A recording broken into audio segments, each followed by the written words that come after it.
ایک بار کا واقعہ ہے کہ حضرت موسیٰ علیہ السلام کے پاس دو آدمی آئے۔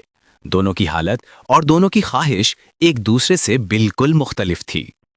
پہلا آدمی انتہائی پریشان، فکر مند اور گھبرایا ہوا تھا۔ اس نے حضرت موسیٰ علیہ السلام سے کہا، اے اللہ کے نبی، میرے رب سے کہیے کہ میرا رزق بند کر دے۔ مجھ سے اس رزق کا حساب نہیں ہوتا۔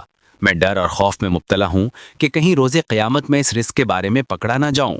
بہتر یہ ہے کہ مجھے رزق ہی نہ ملے تاکہ حساب کتاب سے بچ جاؤں۔ حضرت موسیٰ علیہ السلام اس کی بات سن کر خاموش ہوئے ہی تھے کہ قریب کھڑے دوسرے آدمی نے آگے بڑھ کر عرض کیا، اے کلیم اللہ، اللہ سے کہیے کہ مجھے رزق عطا کرے۔ میں شدید تنگی میں ہوں، میرے بچوں کے پیالے خالی ہیں، میری محنت کم پڑ رہی ہے۔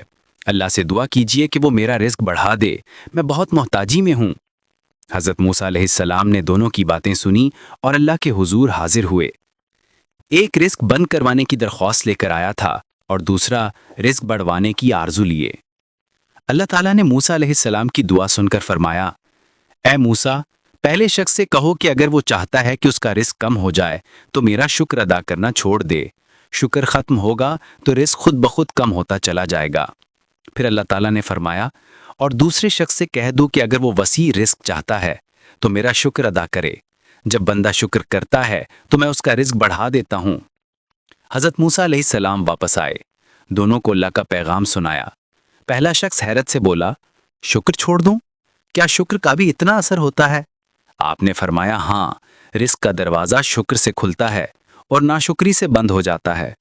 دوسرا آدمی خوشی سے رو پڑا اور بولا، اے موسیٰ، میں آج سے اپنے رب کا شکر ادا کروں گا، زبان سے بھی، دل سے بھی اور عمل سے بھی۔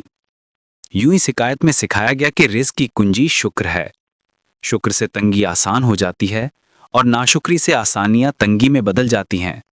رزق اللہ کے ہاتھ میں ہے، لیکن اس کی زیادتی اور کمی کا راز انسان کے رویے میں چھپا ہے۔